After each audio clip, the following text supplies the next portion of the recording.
Hi everyone, my name is John, and today I'll be going over the different forms of government that different countries tend to fall under. By the end of this lesson, I'm hoping you'll be able to know what makes a country autocratic, what makes a country oligarchic, what makes a country democratic, and to understand the gray areas that can happen in between. First, let me bring up the study guide and let's walk through it. Right off the bat are the basics about understanding the difference between the different forms of government.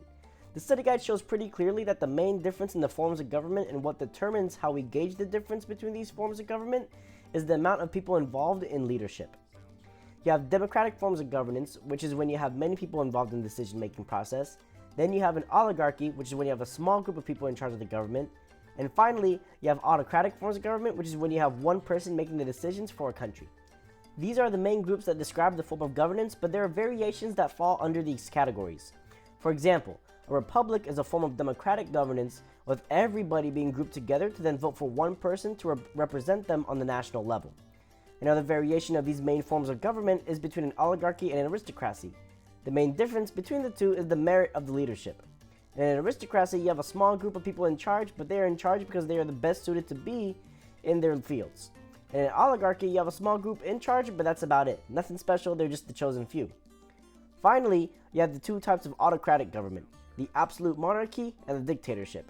I make an emphasis on absolute monarchy because the constitutional monarchy of England, where most power resides in elected parliament, is absolutely nothing like the absolute monarchy of Saudi Arabia, where whatever the big man says goes.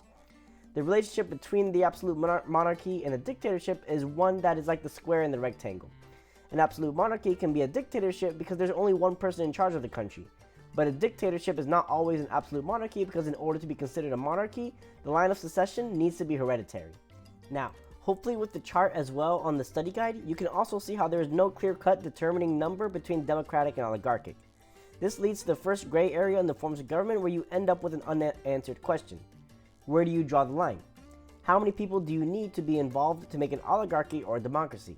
How many restrictions on participation are allowed before a democracy becomes an oligarchy?